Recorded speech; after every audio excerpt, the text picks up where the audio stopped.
thank Clarington Nissan for making this video possible. Very good folks here. If you're anywhere in the area or even a bit further away, by all means make the trip out here. It's worth it. Very good people here, very motivated to get you a good deal. Come check them out. Tell them Stavros sent you. Hey guys, Stavros here from RPM Auto Reviews. I'm inside a brand new 2019 Murano. The good folks at Clarington Nissan allow me to take this out for a drive and review it for you folks. Start with some of the basics: ride comfort and the seat comfort. The ride comfort and the seat comfort is very good. These seats are very nice leather. There's lots of cushioning on them. The backrest has a good cushioning on it. They're bucket style with some bolstering. Not too tight bolstering, so larger folks can sit in here comfortably without pinching the sides of your body.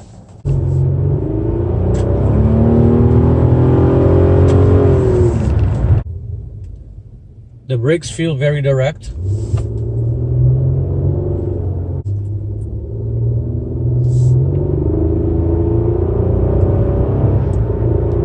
Again, I think it's got a nice 6-cylinder sound.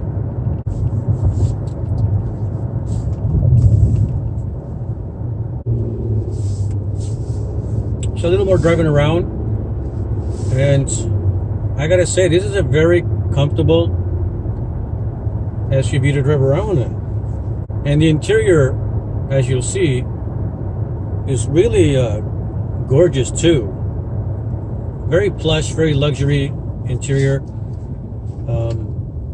The ride comfort being so good, of course, that means usually that you have more of a boaty feel in the suspension and handling.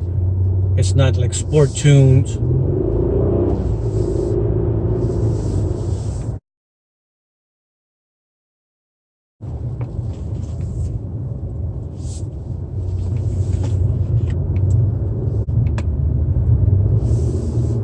It definitely has more body roll than a CX-5, the Mazda CX-5 does.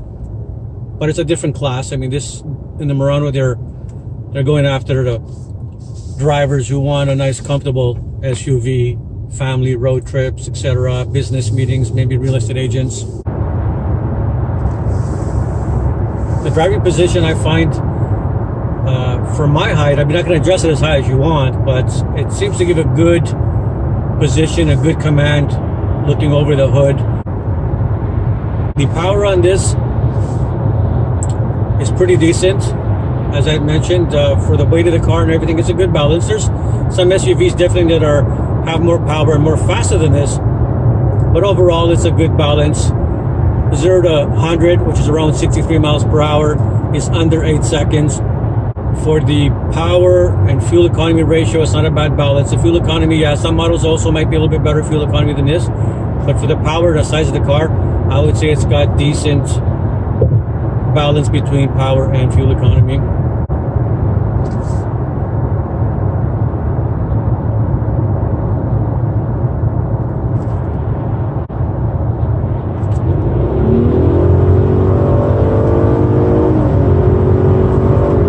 It is a V6, so it's going to have a little better passing power than some of the 2-liter turbos are putting in these SUVs.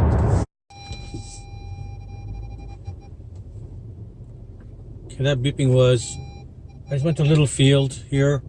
There's only a little. Those little beeps are the reverse parking, and the front sensors they're picking up. They're picking up just a little grass, the high grass sticking up, and it's sensing it actually and beeping like you're getting close to something. So they work very well. A slight incline here. So just to touch base on the driving dynamics, this Murano is, I'm repeating myself, but it's definitely a very comfortable car. If that's a very key priority for you, you're not into the sport handling and all that kind of stuff, you just want a really awesome, smooth, comfy ride, this is it for sure. If I had to drive to Florida, I would love to do it in this vehicle. So I was testing some of the 50 to 70 mile per hour passing tests, and this vehicle is doing it in a approximately 4.5 seconds. So that's very respectable.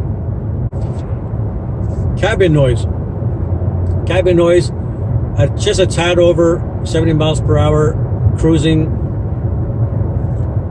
It's getting 70.5 decibels, which is on the good side for sure. All right, let's see how it is on the bumpier terrain. Oh, there's a rabbit running on this on there. Unpaved road. Okay, so I'm claiming it's a comfy ride, so let's see how it does on this kind of bumpy trail. Another rabbit. Now I know where to go rabbit hunting.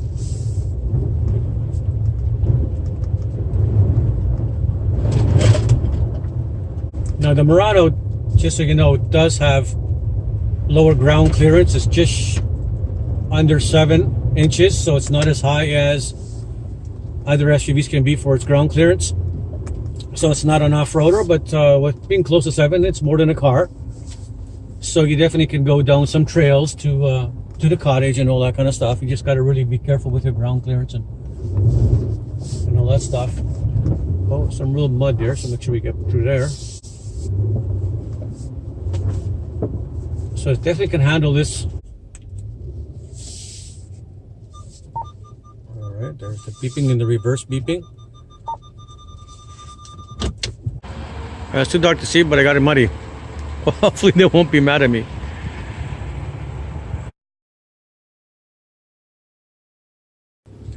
Okay, so I'm back in the Murano for a little bit of another little short drive.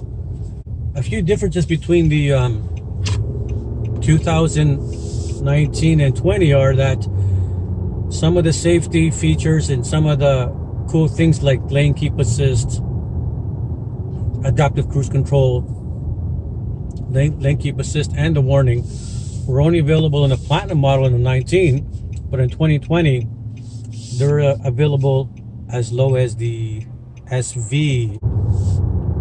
Now whether it's a 19 or 2020, the forward collision warning and the forward collision assisting braking systems is standard even in the base models.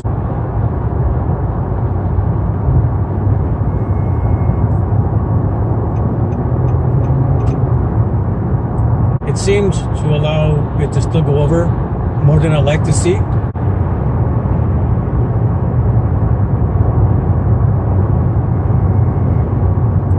Alright, so it gave a little beep and it pushed me back in my lane a little bit. So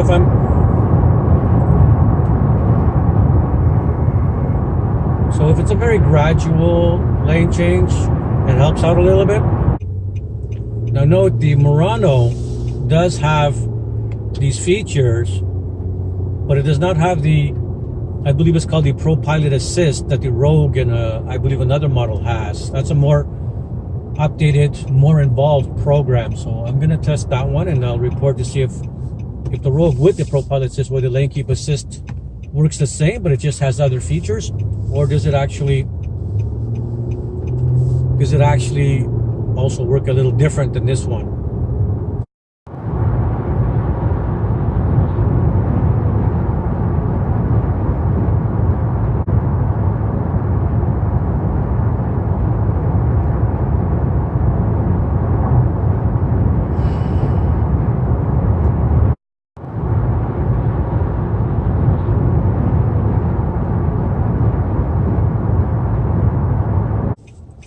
And the 2019 and 2020 does not have the locking center diff. I'm not sure about the US, but in Canada it does not have the locking center diff like the Rogue does.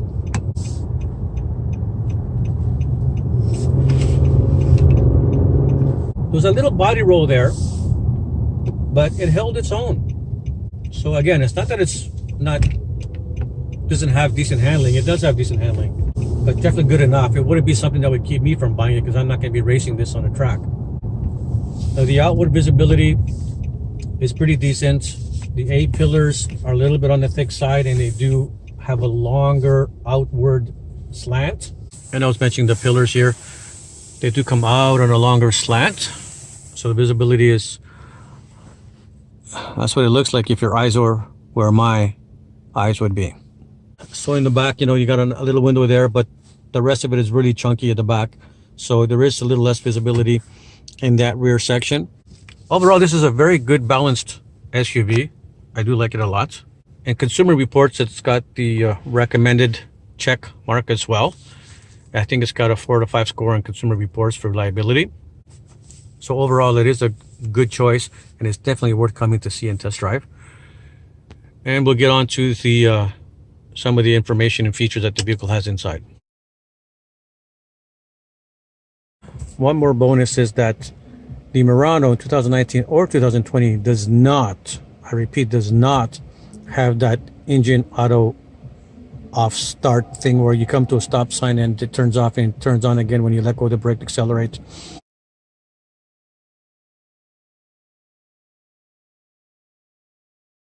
So this does have soft touch materials from here. Over here is harder, but over here soft. Over here soft, over here soft. It's almost hard, but it's kind of like a soft, well, like a harder rubber, I should say, actually. And you got this metallic-y finish over here. A little cubby space here, plus room for a bottle. Nice design. And it comes in a nice tan color as well, which I prefer. I like the two-tone tan color, which looks like this. So this does have the 10 power seat in the front. I think, again, they call it an 8, but it's really 10 because it's got up, down. Back and forth, it's 4. The tilt, it's 5, 6, I think. 7, 8. And then the lumbar is 9, 10. The passenger comes with manual on the low trim, but has a 4-way adjustable power. And the bonus is that this one, if you have the, I believe, SL trim and higher, you do get the memory seats. And it's a bonus that they work with the side mirrors. The Platinum trim does have a power steering wheel, and that also syncs together with the memory seats. So the front passenger does have 4-way power in the SL trim. A little bit about the infotainment system. It's actually very intuitive, a very nice system. It's got a few screens.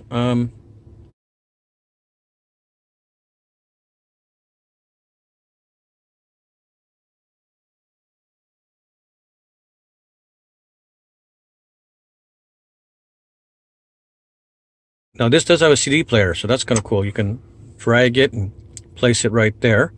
See these little boxes here, the 3 section here, are your mini screens that you can choose where to put something. So this one, of course, is already full. This one's already full. This one has 2 more spots here, but I'm sure you can remove some of these and replace them with the widgets you want. So that's kind of cool. You have an access to the camera right away. And it's got the surround view camera. And this is the SL trim I'm in right now. It's not on the lower trim. Back up. But as you see, it's got the perforated lines and the orange one that rotates as you're backing up and curving. The car's curving, so I like when it's got both of those.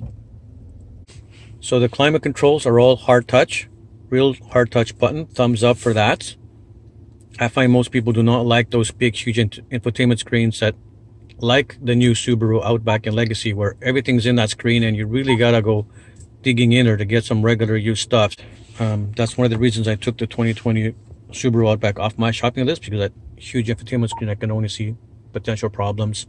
And if you're trying to drive, you want to turn on or off your lane keep assist. It's not a button, dedicated button like this one has right here. You got to go into your screen to do that. And if you do that while you're driving, of course, it's distracted driving. So it's nice that there's lots of hard buttons here.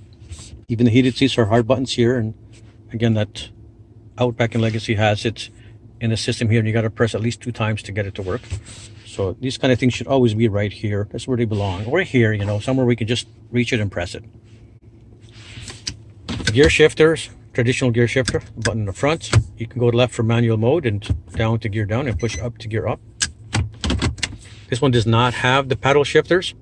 So this being in a very good spot, and the armrest is nice and long, which is really nice. You guys heard me say in my other reviews, I like when the armrest here is long and not really short back here like the CX-5 is, and you can barely reach it. So you got a nice resting position here. So when you're driving, you can reach it very carefully if you want to drive with up and down and use that. So you don't really need the paddle shifters.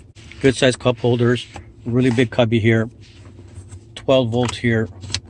You got USB-C and the regular USB as number 2. You got an auxiliary.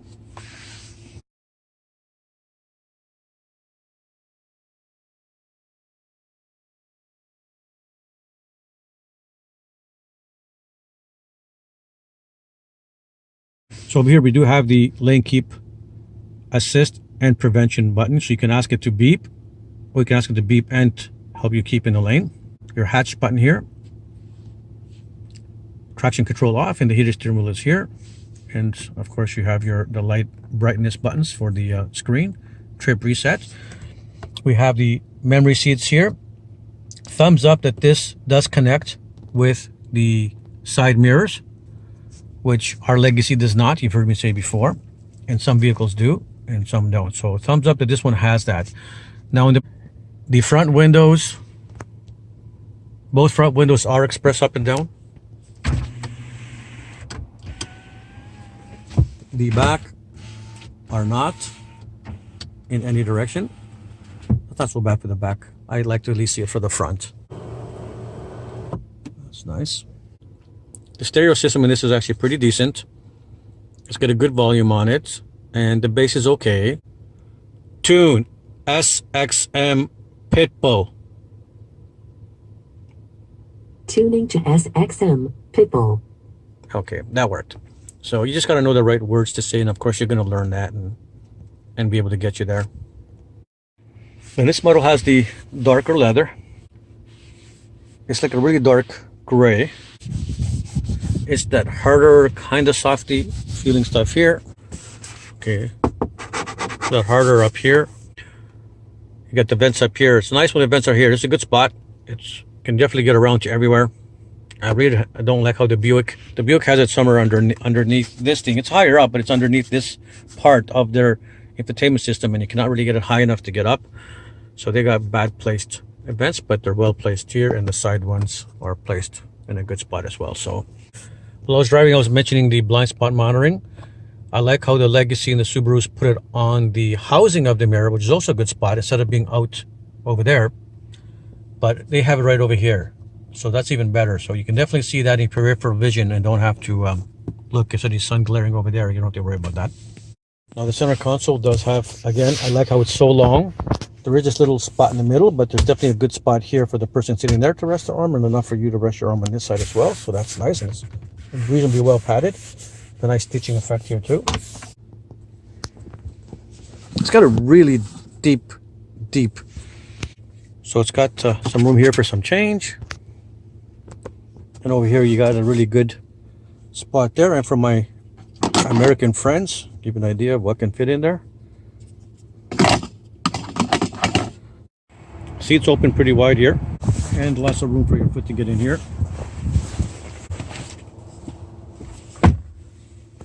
Now this SL trim does have the heated seats, and also a USB-C and a regular USB as well in the vents here. Now the seat was positioned where I was sitting at 5'6". And lots of room here. I'm wearing boots and I can even go up and down. Mind you, the seat's a little higher for me than it would be for somebody taller. The person sitting in the middle has got some room to put their feet there because the hump's not big. So if you can see it here, this is in the most upright position. This one is in the more recessed position. So I like how it has some good range for reclining. It's got about 4 to 5 positions to click down. It does have the adjustment for the seatbelt for the height. So if you're shorter or taller, you adjust it so it doesn't touch your neck. And it's got a decent range of motion.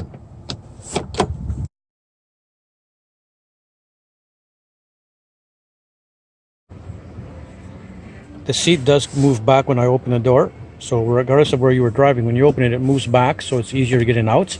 And of course, when you get back in, it'll go back to where the memory was set on its own. Soft touch down here as well for where your knee would be resting, so that's nice. And it's got a cubby down there as well. And that's on both sides.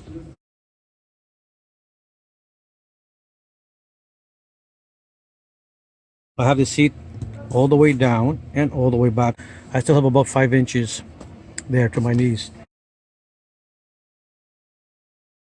The seats back here are also super comfy, very thick armrest here, cup holders, and a cubby here for possibly putting their phones. So I like how lots of room. So even with the panoramic roof, there's lots of headroom in this vehicle. So again, thumbs up for that. So one benefit to not having a very high ground clearance is a lot easier for folks getting in and out. So that's a good thing. You don't really have to climb in here. You just kind of slide right in. So that's pretty good. Okay, so back here, we got decent cargo size. It's a little smaller than a lot of mid-size in its class.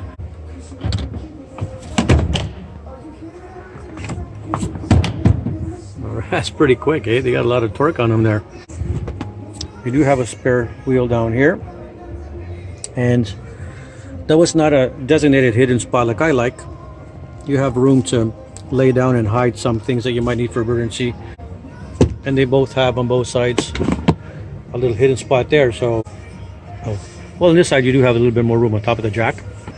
You got tied down hooks here. You got something for hanging a net, connecting a net here. Hooks here. Hook on this side, another tack down on both sides. You have a 12 volt. It's a decent size. From here to here we have about 29.5 inches and 43 this way, and I believe around 54 in the upper section. I mean, it's not huge. A lot of vehicles would have 36, 39, 40 cubic feet with the seats up. It does close by pressing that button.